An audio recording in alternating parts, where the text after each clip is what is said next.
The story begins with a group of adventurers who are up against a deadly S-ranked forest dragon. It breathes fire, causing massive destruction to the area, and the adventurers are forced to run. Elsewhere in a field, we meet a young farmer named Al Wayne. He tends to his crops and is pleased with how well everything is growing. He harvests some of the crops and prepares to head to the markets. He gets an alert from his status window and sees that his farming skills have all been maxed out, reaching level 10. He is joined by his friend, the fisherman Testa, who is amazed at his achievement. Testa is even a little jealous that Al even has a level 10 fishing skill when he is supposed to be the fisherman. Having maxed out all his farming skills, Al suddenly gets a special option to integrate and evolve his skills. He accepts it and gains the Nature Lover title. Al is confused what this means, but Testa sees that he suddenly has 65,000 status points, with over 73,000 attack and 45,000 defense. They're shocked, but Al remembers he needs to get to the market. Al heads off to the royal capital to sell his crops. Along the way, he sees the dragon attacking the adventurers. They're no match, and call to retreat. Al decides to help, and throws a carrot, hoping to distract the dragon, but the carrot hits, and the dragon explodes with a single blow. The adventurers are left shocked, confused at what happened, and Al is also surprised by his new strength. He quickly heads on his way, and the adventurers only see his trail.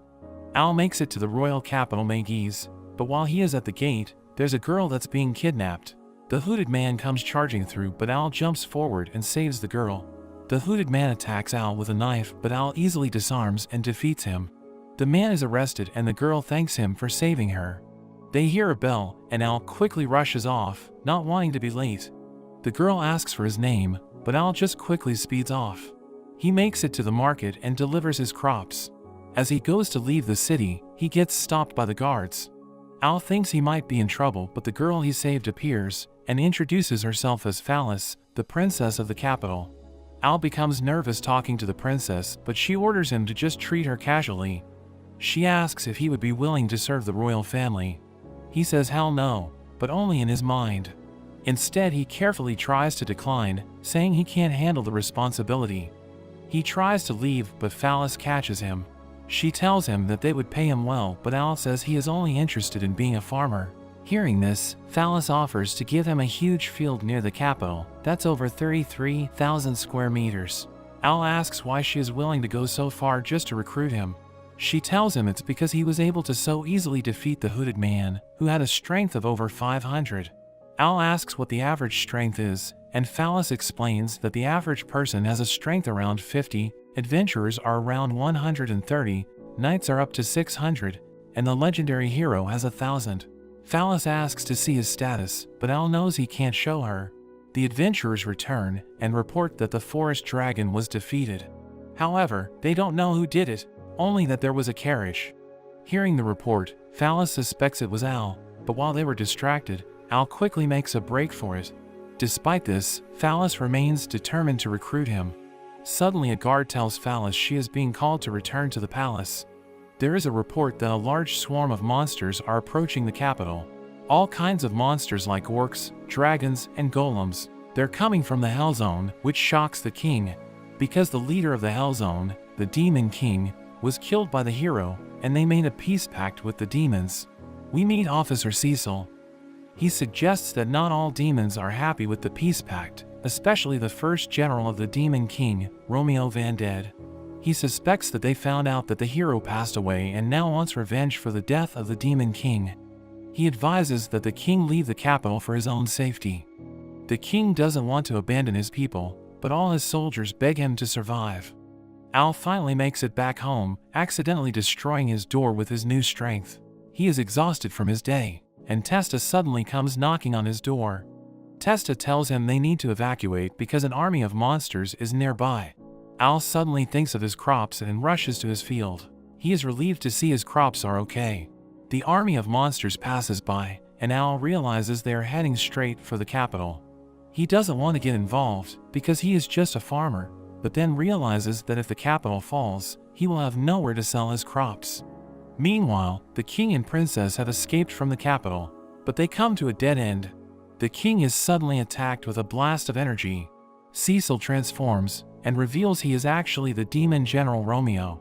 He had been deceiving them from the very beginning. He reveals his plan to pose as the king, using his transformation magic, and rule the kingdom without the people knowing.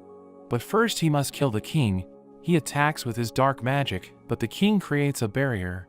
The barriers begin to break as the king struggles to maintain it. Phallus helps to reinforce the barrier, but Romeo unleashes a second attack. The barriers break, and the king can no longer maintain the barrier. By herself, Phallus cannot defend against the attack, and the rest of the barriers are destroyed. Romeo goes to finish them off with his over-darkness skill, but Al suddenly appears and stops the attack. He uses his plowing skill and shatters the ground, disrupting the army of monsters. Romeo is curious who he is, but Al just says he is an ordinary farmer. Romeo jumps behind him, but Al is able to catch his blade and throw him away. Romeo is impressed and decides to go all out. He absorbs the power from the nearby monsters and transforms to his true form. Looking at his status, Phallus sees that he is level 78 with over 5,000 strength. She tells Al to run away. Romeo unleashes his power and charges at Al, but Al counters with his own punch, and Romeo is defeated. The monsters are shocked Al won with a single punch and all quickly run away. They return to the palace and the king thanks him for defeating Romeo and saving their lives. But Al just says he did it because he wanted to protect his crops. The king asks him to serve the country, but Al declines, saying he only wants to be a farmer. The king offers to make him a commander or any title he desires, but Al remains determined to just be a farmer. As a reward, Phallus decides to give Al the 33,000 square meter field near the kingdom, but on the condition that he registers as an adventurer so he can occasionally help out the kingdom. Al agrees with this deal, but when he goes to check out the field, he finds it is complete wasteland, realizing he had been tricked by Phallus. The next day, Al explores the capital with Phallus, and he is amazed by all the different foods. Al asks her how she can just walk around the capital, but she tells him she has a maid acting as her substitute at the palace, and she uses a magical hairpin that stops people from recognizing her. Phallus takes Al to the Adventurers Guild, and they are immediately greeted by the guildmaster, who has heard the rumors of Al's strength. He takes Al over to the reception desk, where they meet the secretary named Helen. Suddenly, Al's stomach growls loudly, so they first get him some food. Helen makes him a delicious pie, and they continue with the interview. She asks Al why he wants to become an adventurer, but Al explains he is only registering because of his deal with Phallus. Suddenly the adventurers from the previous day appear, thanking him for defeating the S-rank dragon. Everyone in the guild is amazed, and Al becomes embarrassed. The adventurers introduce themselves as Jake, Luke, and Lamia. They wish him luck and tell him they should go hunting together. Al sighs as he imagines being dragged away from his farming. Al mentions to Helen he wants to try doing a quest, but she explains that adventurers are ranked from F rank all the way up to double S rank. Because he is a new adventurer, he can only take on easy quests to begin with. She suggests starting off with a quest to collect 10 herbs from the Grim Forest. Helen tells him he should get some equipment because there might be monsters, but Al says he's too poor to afford any. Hearing this, Helen gives him her old cloak, enhanced with magical defenses. Al is reluctant to accept it, but Helen insists and helps him put it on. Helen becomes dazzled, seeing him in the cloak, as he seems to remind her of a certain someone. She wishes him luck, but Al can only think about his farming life. Al heads out to the forest and collects the herbs. While he is collecting, he comes across a peculiar black scale. He wonders what monster could have dropped it, but suddenly gets approached by a female orc. It pounces on him, wanting to breed with him, but Jake appears and saves him. The orc is defeated and Al thanks him for his help. He asks if they know more about the black scale. Jake has heard rumors of a black dragon, but doesn't believe it because black dragons dwell in the highlands and not the forest. Lamia suggests he can sell it for a decent amount of money. Suddenly, there is a tremendous aura that overwhelms them. They're frozen in fear as a black dragon emerges. The dragon is covered in darkness and walks right past them. Al is terrified, but manages to take a look at its status, only to be shocked at its monstrous stats. There is a girl that's running away, but gets caught, and Helen wakes up from her nightmare. The next day, her mother notices that she doesn't look too well. Helen tells her that she is experiencing memory loss, unable to remember what she did after work the previous day.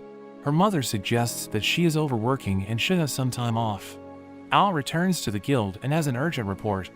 They meet with the guild master and report their encounter with the black dragon.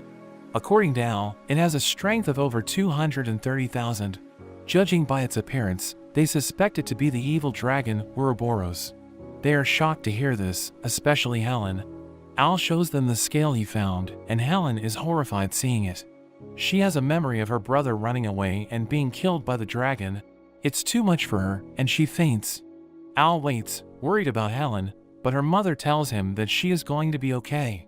She recognizes the cloak that Al is wearing and explains that she is actually Helen's foster mother. 15 years ago she found Helen by the lake with the cloak. She remembered her name but lost all her other memories. She suspects Helen might have a connection to Ouroboros. Hearing this, Al is determined to help out. He heads to the library to learn more, but fails to find any clues. He decides to look into the reports from 15 years ago, back when Helen was first found. However, the librarian tells him that those reports are restricted and he is not high enough ranked to access them. Al tries to beg, but she turns him away. Phallus suddenly appears, surprising the librarian. She uses her position as princess to help Al gain access to the records. They're led into the restricted area, and they check out the damage records for the village where Helen was found. Al finds out that 15 years ago, the Honoru village was completely destroyed, and there were black scales that were also found there. However, this incident was covered up, because the evil dragon is meant to be dead, but if it has somehow been revived, it would mean the whole world is in danger. The next day, the two head to Honoru village to check it out. They find it in a completely destroyed state. As they explore, Al suddenly hears a voice. He follows the voice and they come to a grave, and a boy appears, wearing the same cloak. Phallus is confused who Al is talking to, because she is unable to see or hear him. Al realizes he is a ghost, and the boy introduces himself as Lay. The boy is glad to find someone that can finally see him, and notices that Al is wearing the same cloak as him. Al mentions how he got it from Helen, and Lay is glad to hear she as well, revealing that he is her brother. He mentions how the cloak was a gift from his father and was magically enchanted. Al puts the cloak around Phallus, causing her to panic and blush, being so close to Al. This, however, lets her see Lay, and she freaks out at his ghostly appearance. Lay continues to explain that Helen was the only survivor in the village, and says that she's in danger. There is a flashback to 15 years ago. Helen calls Lay for lunch while he is training with a sword, but trips and falls over. Helen worries for him, but Lay wants to become a warrior. Suddenly, dark clouds roll in, and fire rains from the sky. They rush back to the village, only to find it burning and destroyed. The black dragon lands, giving off a terrifying roar. A young child stands up to it, throwing a rock at it. The dragon can speak, and finds it outrageous that the boy can stand up to him. The dragon feeds off of their fear, and destroys anyone who has hope. It opens its mouth, gathering dark energy, as the boy becomes terrified. Helen and Lay watch from a distance, but know that they are powerless to do anything. They decide that their only option is to run, so they quickly leave the village. But as they run, the dragon flies overhead and finds them. They quickly run the other way, but the dragon flies after them, breathing fire. The dragon enjoys seeing them run in terror. Helen becomes exhausted and falls over. She tells Lay to go on without her, and the dragon lands behind her. The dragon prepares to devour her soul, but it gets hit in the eye as Lay throws his sword. He tells Helen to run, but the sword falls, and its eye is instantly regenerated. But the dragon turns its attention to Lay, deciding to eat him first. It lunges at Lay, and impales him with its teeth. Helen rushes to her brother, and the dragon delights in her despair as it makes him stronger. The dragon decides to let Helen live, but swears to return after 15 years to destroy her home again, causing her even more emotional damage and then feast on her soul. Lay swears to protect Helen even in death, and hearing this, the dragon decides to bind his soul to the area so he can witness her grim fate. After that, the dragon disappears, and Lay fades away. Back in the present, Lay explains that the dragon always leaves one survivor so they can spread this story and create even more fear. And when it awakens, it will hunt down that person and repeat the cycle. Lay begs for Al to help protect Helen, but he says that the dragon is too strong. But Lay mentions how the dragon only ate his soul when he became despaired. He believes that they can use the power, opposite of despair, to diminish the dragon's power. Lay asks Al to help him pass a message on to his sister, and Al quickly heads off, carrying Phallus as he runs. They are in a hurry because today is exactly 15 years after the dragon's previous attack. Phallus gets embarrassed, getting carried like a sack, and asks Al to carry her in his arms. But he says that this is the fastest way to run that he learned as a farmer. They make it back to the city, and fortunately the dragon has not appeared yet. Phallus calls Al a monster for treating her in such a way, but is also amazed by his immense stamina. The two go their separate ways, as Al goes to find Helen, and Phallus prepares the guards. Back at the guild, Helen's mother goes to check up on her, but finds that she's missing from her room. Helen walks alone in the forest, and soon the black dragon appears before her. It greets her after 15 years, and Helen's lost memories begin to return. She remembers that it was her fault that her brother died. The dragon reminds her how her brother would have gotten away if not for her. It says that because of her, all the people in the city will soon die. Helen begs for it not to attack the city, even offering her own life. But the dragon has no intention of letting anyone live. Helen despairs and prepares to end her life, but Al makes it to her just in time and stops her. Helen comes to her senses, but the dragon attacks Al, knocking him away. Al manages to survive, thanks to his cloak's protection.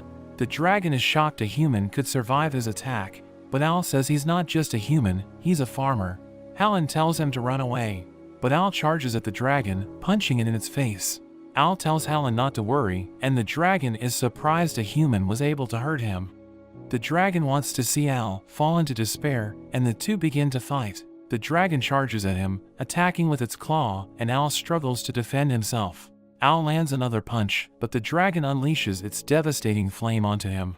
Al is knocked away, and Helen tells him to leave her, not wanting any more people to die because of her. But Al tells her that it's not her fault.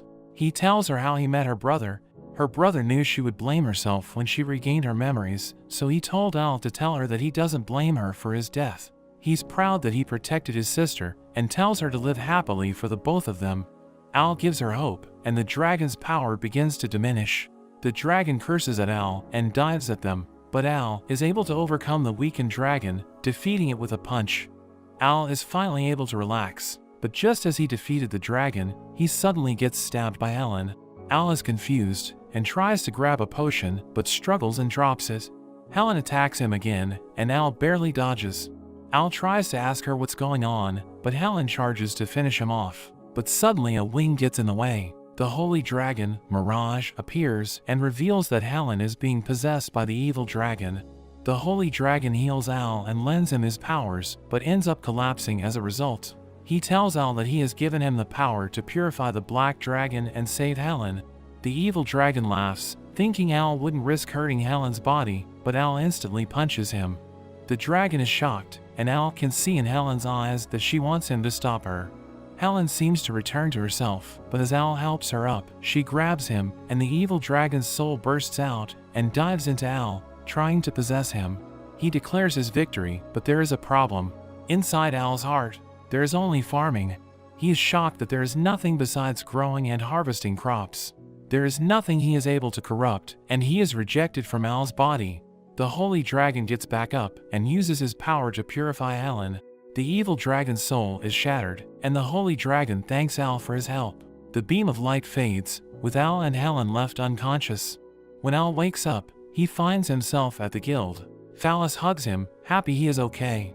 Al asks what happened to the dragons, and Helen tells him that Ouroboros was purified, and the holy dragon also disappeared. Al asks if Helen is okay after being possessed. She says that she is fine, and has also gained the ability to transform her arms and legs into dragon claws. Al is shocked, thinking she is still possessed, but Helen shows she can freely control the power.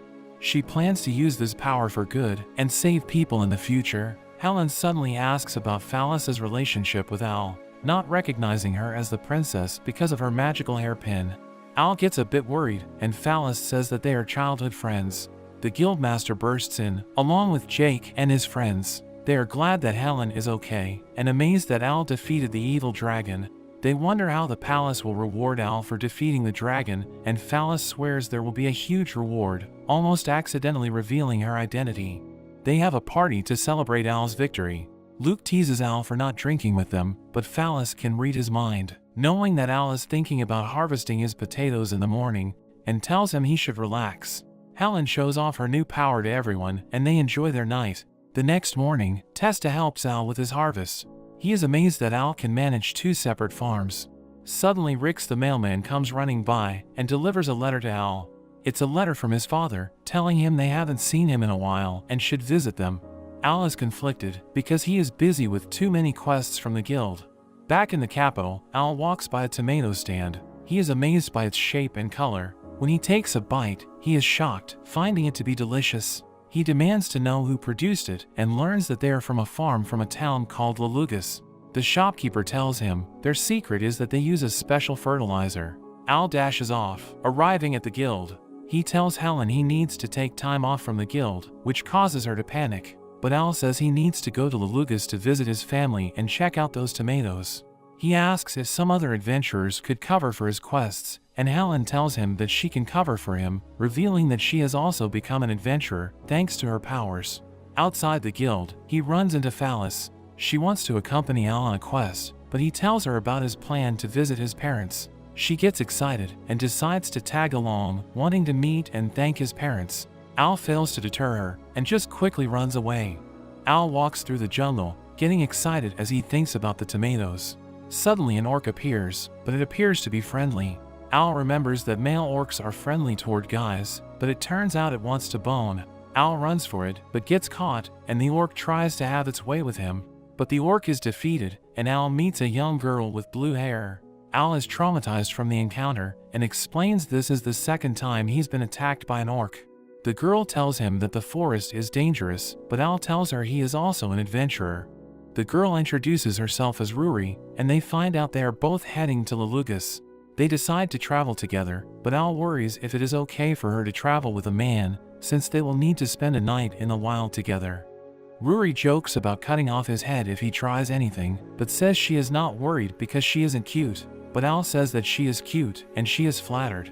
They continue on their way, and suddenly they sense danger. But it's actually just Rix, who delivers another letter to Al. It's a letter from his mother, and Al reveals to Ruri that he has actually been getting a ton of them, so that's why he is going there to visit his parents. But really he is going to find the special fertilizer. He then goes on to rant about tomatoes, and Ruri gets a headache. Al asks Ruri about her family, wondering if they were worried about her being an adventurer all alone, but Ruri says no one will worry about her.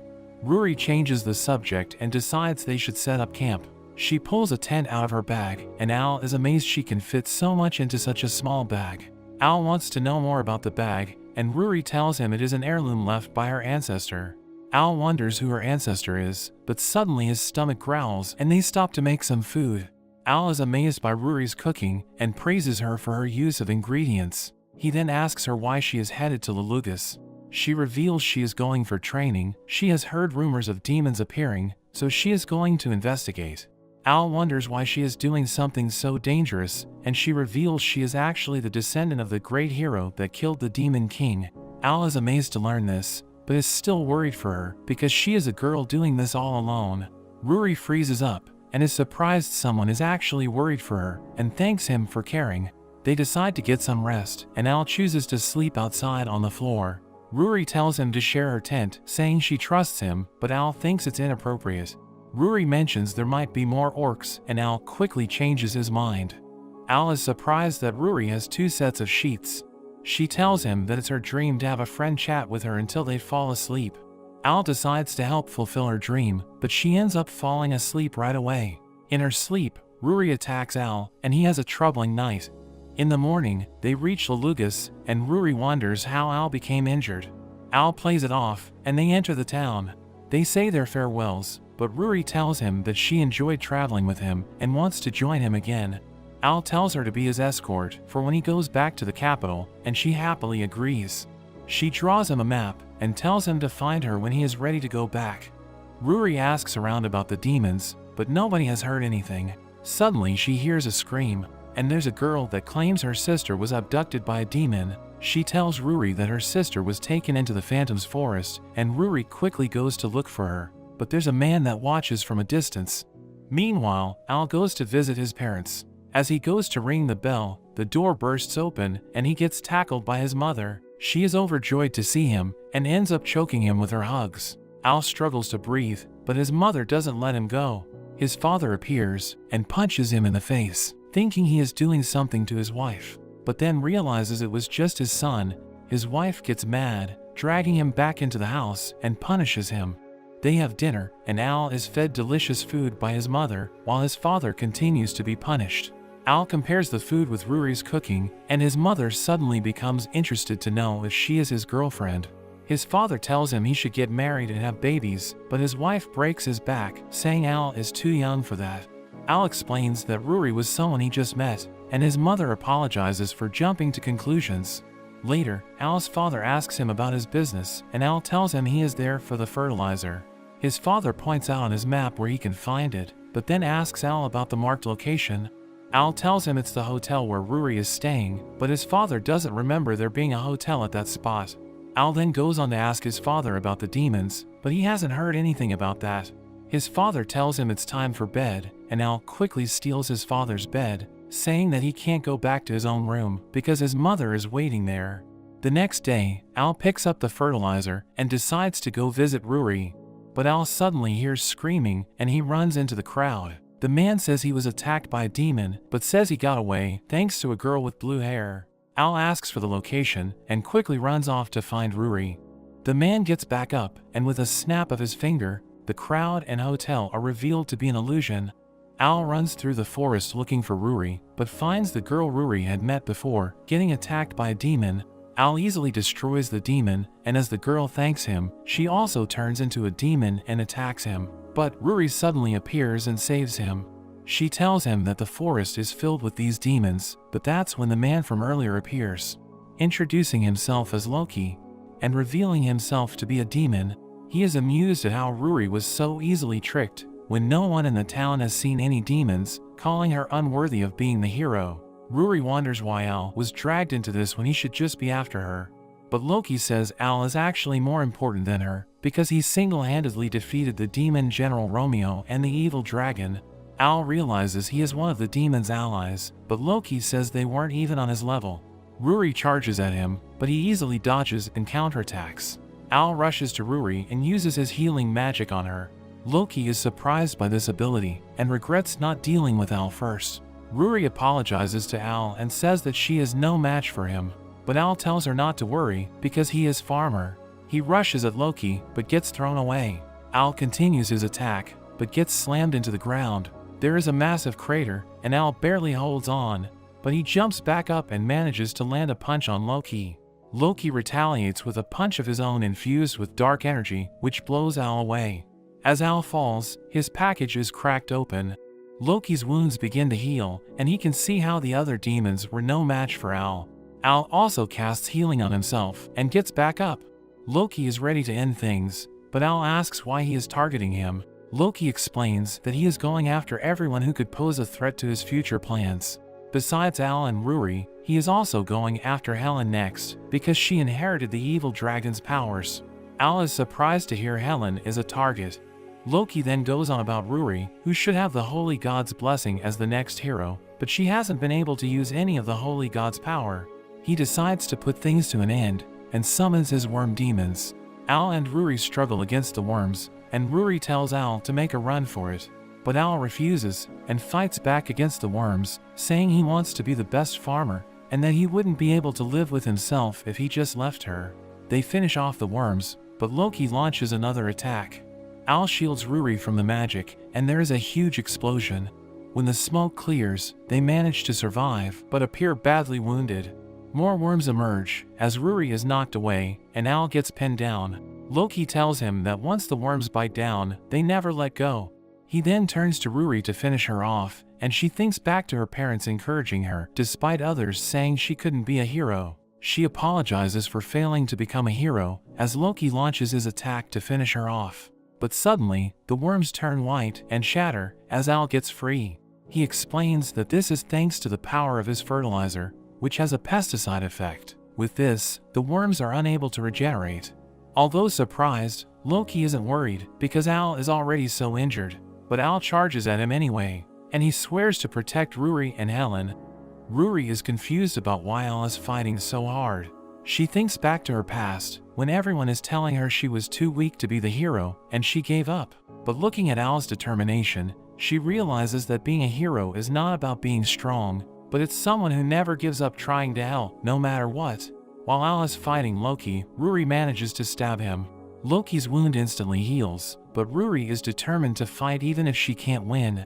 Ruri suddenly awakens her hero's powers and attacks Loki with her holy slash. The attack is super effective, and Ruri follows up with another slash, which finishes him off. Ruri thanks Al for helping her realize what it means to be a hero, but Al collapses in exhaustion. While he sleeps on her lap, Ruri confesses that she has a crush on him. It becomes night, and Al finally wakes up. They have an awkward moment, and Ruri thanks Al once again, but ends up getting embarrassed. They decide to head back to the town, but as they walk, they suddenly hear a strange sound. Al wonders if Loki could still be alive. The sound gets louder, and Ruri gets scared, saying she can't handle ghosts. It's a voice that calls for Al, and it turns out to be his mother looking for him. Al realizes it's his mother. Not wanting to be caught with Ruri, he says they should run for it. He picks her up and quickly runs away. Al is relieved when they get away, and Ruri laughs at him, seeing that there is something he is scared of, and Al can only imagine the sight of his mother. They end up back in town, and are shocked when they find that the hotel is no longer there, realizing it was Loki's illusion. Ruri finds another place to stay, and Al tells her he will be heading back to the capital the next day. As Al heads back home, he remembers a time when he went out to play with Testa without telling his parents, and his mother came looking for him. They were scared to get in trouble, so they snuck home, but when he got back, she was waiting for him at the door. Al wonders if she can somehow teleport. As Al gets back to the house, his mother is once again waiting for him. He tries to avoid her, but she suddenly appears behind him. Al is terrified and runs. He runs straight past his father, into his room, which causes his father to panic, as he is left to deal with his mother. The next day, his mother begs him not to leave. Al has no choice, and says that he will hate her if she behaves like this, and she immediately apologizes. Al heads off, and meets up with Ruri, and they head back to the capital. Meanwhile, back in the capital, Phallus has an emotional goodbye with her father the king, and he apologizes for failing her. Al and Ruri make it back to the guild, and Helen gets jealous of Ruri's relationship with Al, even flexing her demonic powers. The next day in the fields, a boy is picking some of the fruits, but Al catches him.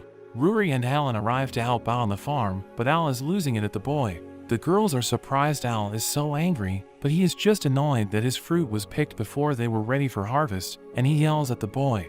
The boy apologizes, and his stomach growls. Al gives him a cabbage instead, and the boy is blown away. The boy is brought to tears by its taste, and happily runs off. Helen mentions that while Al was away, there have been monster attacks, which has blocked off trade with other countries, and caused the price of food to increase, making it hard on the poor. They suddenly hear a bell, signaling a monster attack, and they quickly head over to help out.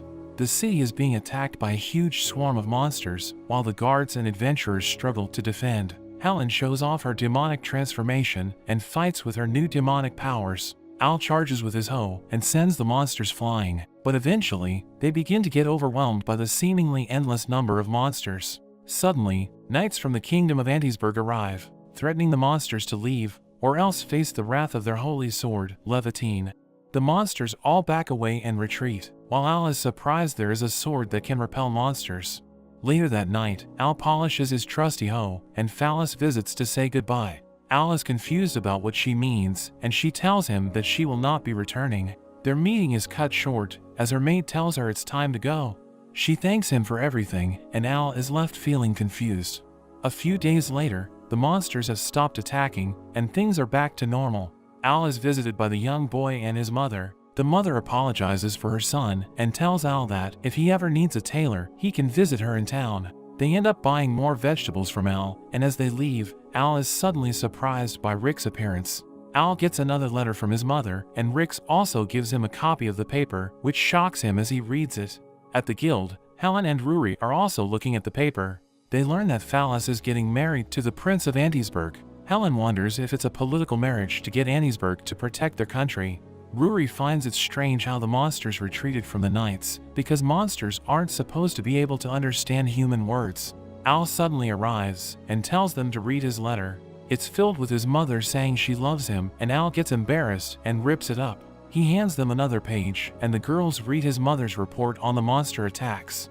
She had heard of the attacks, and did her own investigation to make sure Al was safe, but she ended up finding out that the Holy Sword of Antisberg is just a regular sword without any special powers. The girls are shocked at how she could know this, but Al tells them to keep reading.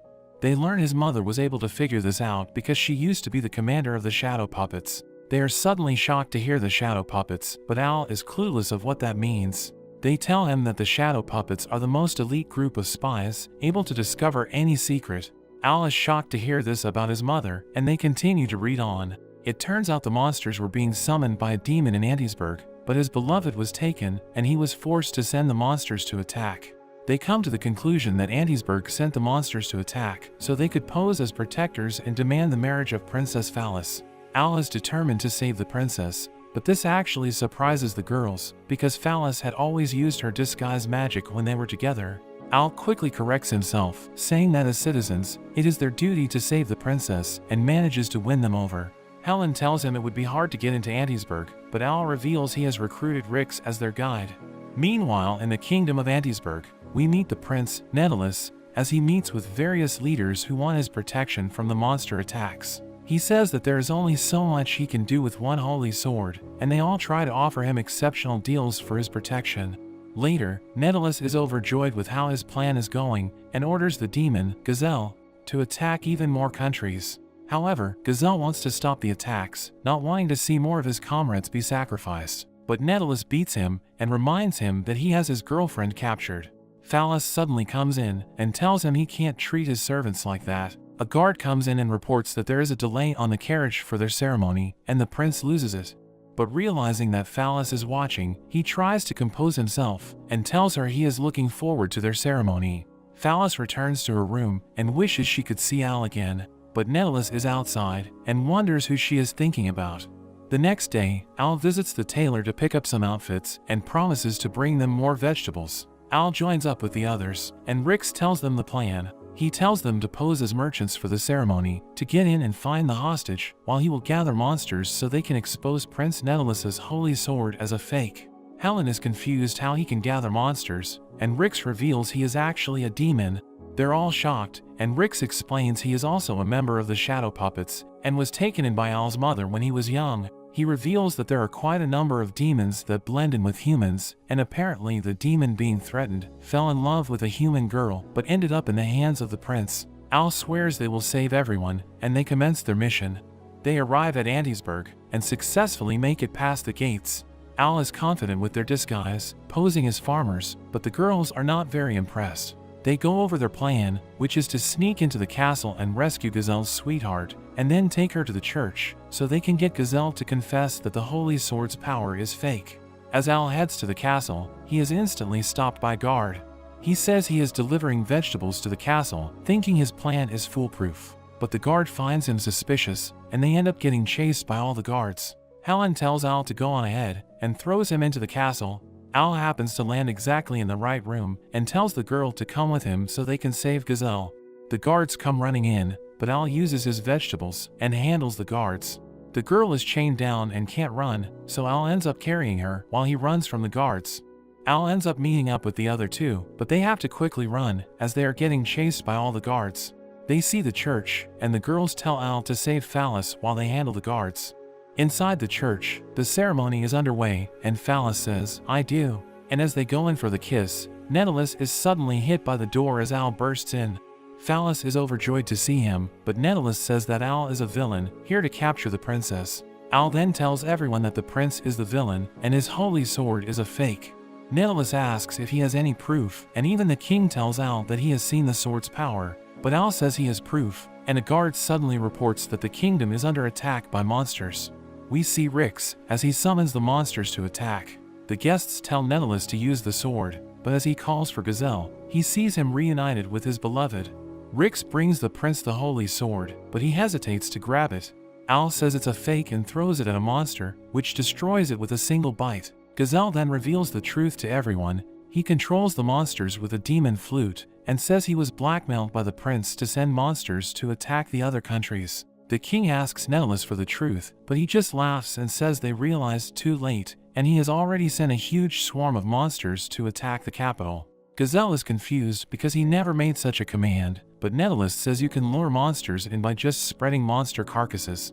Netalus gloats, saying it's already too late, but Ruri and Helen burst in and say that the capital won't fall so easily. After their last battle with the monsters, the guards and adventurers had asked Ruri to retrain them. We see them as they hold their ground against the monsters. The king cries in gratitude, and Al tells Phallus she doesn't need to get married. The guards come rushing in, and Netalus orders them to capture the intruders. But they all throw down their weapons, and Ruri and Helen reveal that the guards switched sides after they explained the prince's evil deeds to them. Netalus is outraged and charges at the king, but he gets stopped by a radish, and Al beats him up. Netalus is taken away, and Phallus jumps on Al, telling him that she loves him. Ruri is confused and jealous of the princess. Al tries to say it's all a misunderstanding, but even the king thanks him and welcomes him into the family. As the king leaves, he is stopped by Rix, who hands him a letter proving that Netalus was just a pawn for someone else, and he warns the king to be careful. After that, they all celebrate at the guild, and the guild master tells Al that everyone has been requesting him for quests, but Al reminds him he just wants to be a farmer. Phallus visits the guild and rewards the adventurers for their help defending the capital. Helen wonders why it feels like she knows the princess, and Al panics. Phallus returns in her disguise, and Al can't handle keeping the secret. Phallus officially meets Ruri and declares that she is the one that will be with Al. Al can't handle them and just leaves to tend to his crops. He harvests his vegetables, but Ruri and Phallus have followed him there. They ask who he likes more, but Al just tries to distract them, talking about his vegetables. Ruri wonders if there is someone else that he likes, and Al says that there is. The girls are shocked to hear this, but Al quickly runs away. Back at his house, Al looks at a photo and reminisces over a girl called Olivia. There is a flashback to 15 years ago, as we see Al's father harvesting potatoes. He becomes shocked when he sees that Al has harvested so many. Al is overjoyed, but his mother gets mad that his father is making him work. Al ends up taking some of the potatoes to give to their neighbors, but suddenly they notice a girl being chased by two men. The girl is a thief, and Al wonders who she is. The neighbors tell him she is an orphan that lives in the mountains, and the men want to sell her off. The girl bites the man and gets free. She runs right past, grabbing the basket of potatoes, and runs off. The girl stuffs herself with the potatoes, but Al finds her. She runs away, but notices that Al has food, and he tells her that the potatoes are better when cooked in a soup. She is scared of him, but Al leaves the soup behind, and she can't resist it. Over the next few days, Al keeps bringing her food, and eventually, she waits for him, and they have a chance to talk. She introduces herself as Olivia, and is amazed that Al grew such delicious food. Al's stomach suddenly growls, and she offers to share the sandwich. But Olivia is suddenly caught by the two men, and they prepare to sell her off. Al says that she has stopped stealing, but the men tell him that they need to recoup their losses. Al begs them to let her go, saying that he will pay back everything she stole. However, the men don't believe him and refuse. But Al's father appears and learns about the situation. He offers the men 3 months' worth of rice as compensation, and they happily accept and leave. Al wonders if they will be okay, but his father gets worried about what his mother will say. He suggests that they will need to cut back on food for the next few months. Olivia returns the potatoes she stole, and Al's father suggests that they could use some extra hands on the farm. Al happily agrees and invites Olivia to live with them on the farm, and she is overjoyed. 2 years later, Olivia helps out on the farm together with Al. She wants to take a break, but Al loves his farming. He tells her to play with the other kids, but she says that she only wants to be with him. Suddenly, Testa comes running, getting chased by some killer bees. But Al's mother easily fights them all off, cutting them into pieces. His mother tells him that they are headed off to the capital to look for a new house. Al thinks it's strange, because their house is just fine, but his parents tell him to look after the farm while they are away. His parents leave, and Al asks Testa why he was getting chased by the bees when there should be none in the area. Testa reveals a map, saying that there is a great treasure in the forest nearby. The forest is usually dangerous, but since all the bees are gone, Testa suggests that they can find the treasure. Al becomes convinced, and Olivia asks to come along, but Al tells her it could be dangerous, and he leaves her behind. Along the way, Al wonders why Olivia is always clinging to him, thinking that she should make friends with the other kids. Testa reveals that Olivia actually gets bullied when she is by herself. Al is shocked to hear this, and realizes this was the reason why his parents were looking for a new house. The two arrive at the location on the map, and they step on a stone, which opens up the mountain, and they fall inside. They have a look around, and find a tablet that they don't understand. As Al touches it, it begins to glow, and everything goes dark. An enormous beast appears, and Al gets devoured. There is a volcano eruption that rains fire down, and when Al wakes up, he sees Olivia, but he suddenly feels a sharp pain in his chest. Testa comes in, and Al wonders what happened in the forest. They go outside, and find everything destroyed and covered with ash. The bridge out of town is also destroyed, so they have no way of getting help from the capital. Food is being rationed out, but there isn't enough to go around. Al checks the farm for food, but it's all been destroyed. Al suddenly feels the pain once again and falls to the ground, but he still worries about finding food for Olivia. Later that night, Olivia sneaks into the elder's tent to steal food, but she remembers Al begging for her second chance and telling her that he loves seeing people enjoy his vegetables, so she manages to stop herself. The next day, Olivia combines their food and gives it all to Al. Al asks why there is more food than normal, and she lies to him, telling him that aid arrived from the capital. Al is glad, and Olivia says she can't wait to eat the food that he will grow. In the following days, Olivia keeps giving Al her food, and eventually, she passes out while thinking of him. Al wonders where Olivia has gone, and Testa rushes in and tells Al that they found Olivia's body. Testa tells him that she's starved, but Al is confused, thinking that they got aid from the capital. Testa tells him that they haven't even heard from the capital, and Al realizes what Olivia did for him. Al cries for her and blames himself for her death. Al remembers his promise to grow vegetables for her, and he gets back to work. One day, after one-shotting a dragon, Al comes across an unconscious girl lying on the ground, and he ends up taking her back to his house. When Al wakes up, he sees the girl is up, and she asks how she got here, and wonders if he kidnapped her. Al tries to explain that he isn't sus, and was just worried when he found her. The girl explains she was on her way to the guild to issue a quest, and Al offers to take her. Al introduces himself, and the girl reveals her name is Linnea. Later, Ruri comes to visit, but sees Linnea, and becomes flustered. Seeing her wearing Al's clothes, Ruri misunderstands, and runs away crying, and calling him a jerk.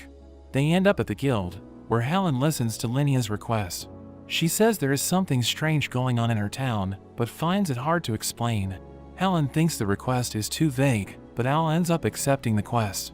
When Linnea reveals she is from Gallia town, Al is shocked. He loses it, because Gallia is known for having the best asparagus in the world, and he can't wait to go there. They prepare to head off, but Linnea is confused why Al is being so nice to her. She thinks he must have an ulterior motive, because her father taught her that men are like wolves. Al tries to assure her, and although she still thinks he is a bit sus, she decides to trust him. Meanwhile, Ruri is watching and gets jealous.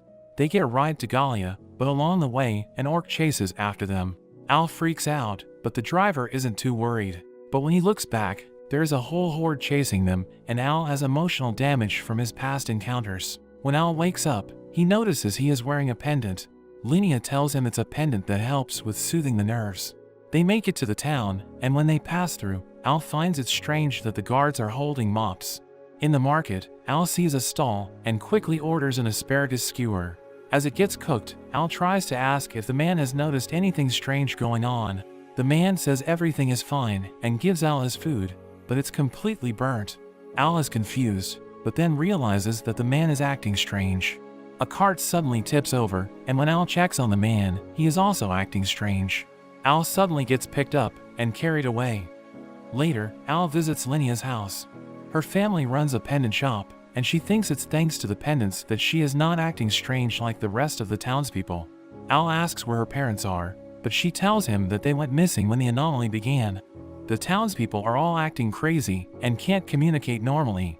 The lord of the town appears, and Al is honored to meet the man that started the asparagus revolution. He also wears a pendant, and Al asks him about the town. The lord tells him it's a long story and invites him for dinner, but Al gets picked up and carried off again. Later, they visit the lord's house and join him for dinner.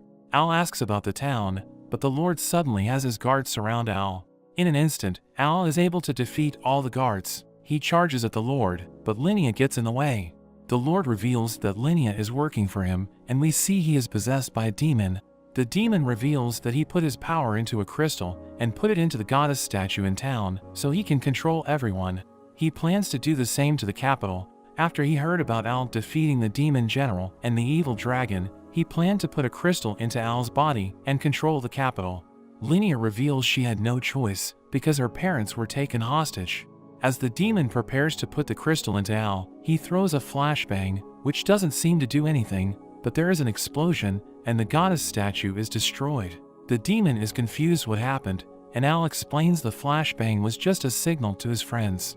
The demon is shocked because Linnea was spying on him this whole time, but Al reveals that when he got carried away in the town, it was actually Rory and Helen. They even saved Linnea's parents. Al tells him it's over, but the demon takes the Lord as his hostage. Al uses the power of asparagus and force feeds the Lord. He reminds the Lord of his love for asparagus, and he is able to break free from the demon's control. Al takes the chance and finishes him off. Linnea thanks him for his help and gives him a kiss, much to Rory's dismay. She declares that when she gets older, she will find him and win him over. Al is left stunned, and he heads back to the capital. After that, Al goes back to tending to his field, with Rory, Helen and Phallus all helping him out.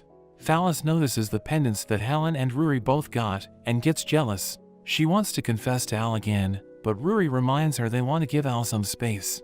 Suddenly they hear Al screaming. He is devastated to find that some weeds have grown among his crops. It's a pesky weed that sucks up all the nutrients from the surrounding crops. He is outraged to find that so much has grown under his watch. Helen is amused that weeds are a bigger threat than the demons he has faced. They head into the city to sell their vegetables. They are quite popular, and even the king comes in disguise.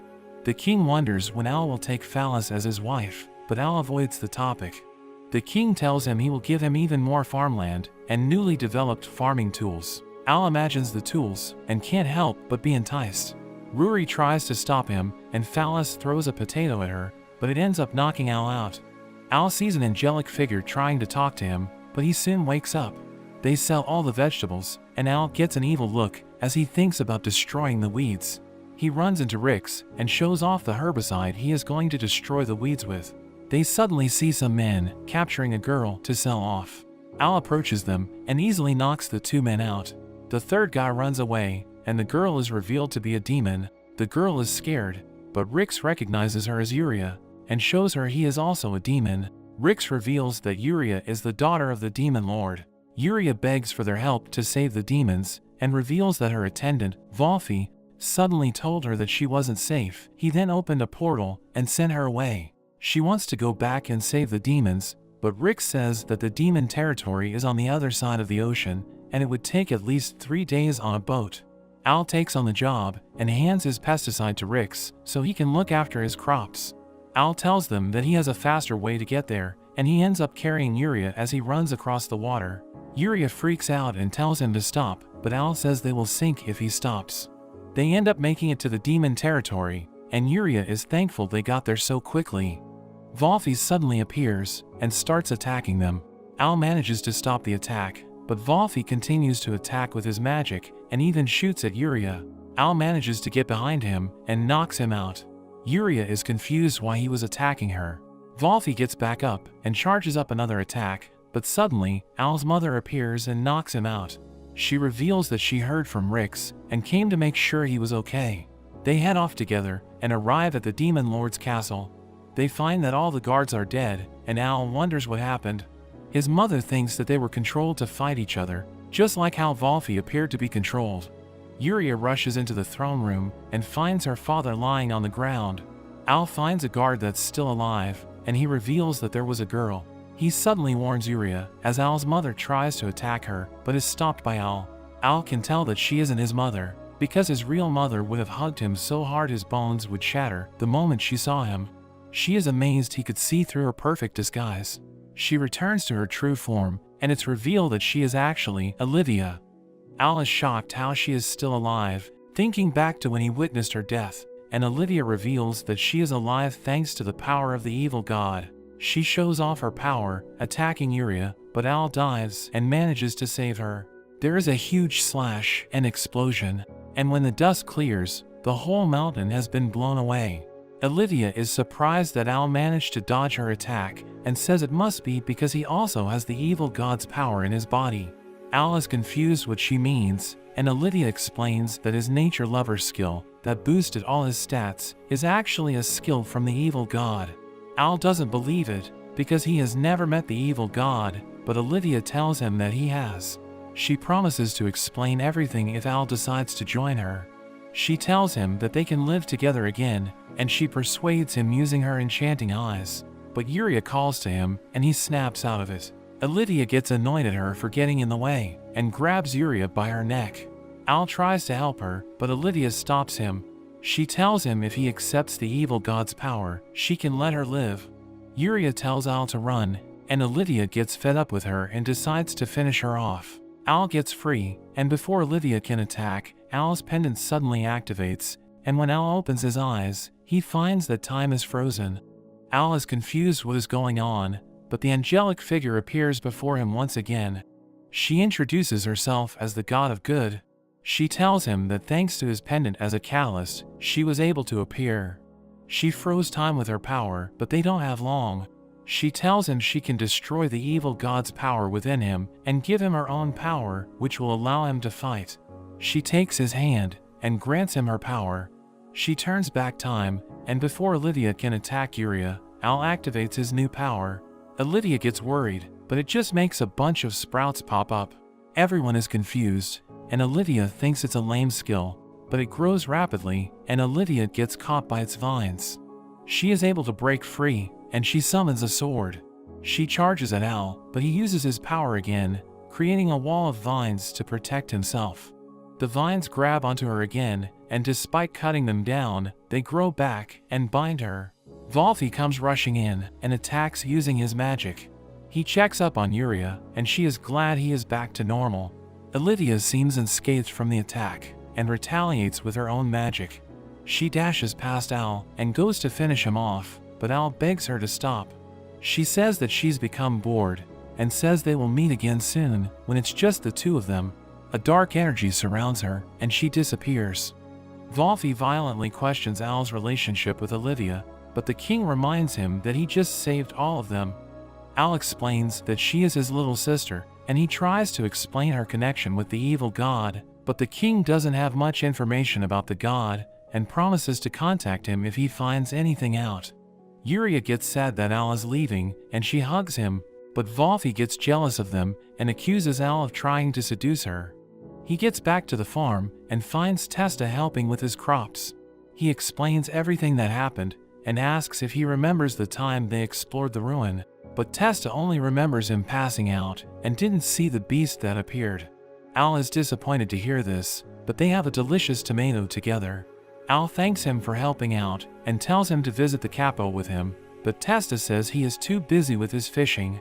As Al heads back to the capo, he takes the shortcut, but once again attracts an orc. He has had enough and decides to face it head on. He punches it with all his strength, but it only gets knocked down, and Al is shocked. It gets back up, and Al runs for his life. He gets saved by his adventurer friends, and they wonder if he has gotten weaker because he's still having trouble with orcs. Al thinks it's strange, and they get back to the guild. He tells Helen and Ruri, and they are confused how an orc could survive his punch. Helen asks to see Al's status, and we see that his overwhelming strength is gone. Al realizes that when the goddess gave him her power, she removed the evil god's skill that was boosting his stats. Helen tells him not to worry, because he is still much stronger than the average adventurer. Rix appears and delivers another letter from his mother. Helen and Ruri peek at it, but there is a warning to them about making a move on Al, and they wonder if his mother has people watching them as the former commander of the Shadow Puppets. Al continues to read on, as she promises to investigate Olivia and tells him he is always welcome home, and then just goes on telling him how much she loves him. As Rix leaves, he runs into Phallus. She wants to hang out with Al, but Ruri and Helen both get jealous. As they all hang out, Al continues to wonder why Olivia suddenly appeared, and what the evil god is after. But he tries to enjoy himself with the friends that he has made. He thinks back to how he met each of them and the adventures that they've had. He is determined to get stronger so he can protect them and protect his crops. Because he is farmer. But that's where this series ends. Remember to like and subscribe to the channel. Thanks for watching and I'll see you next time.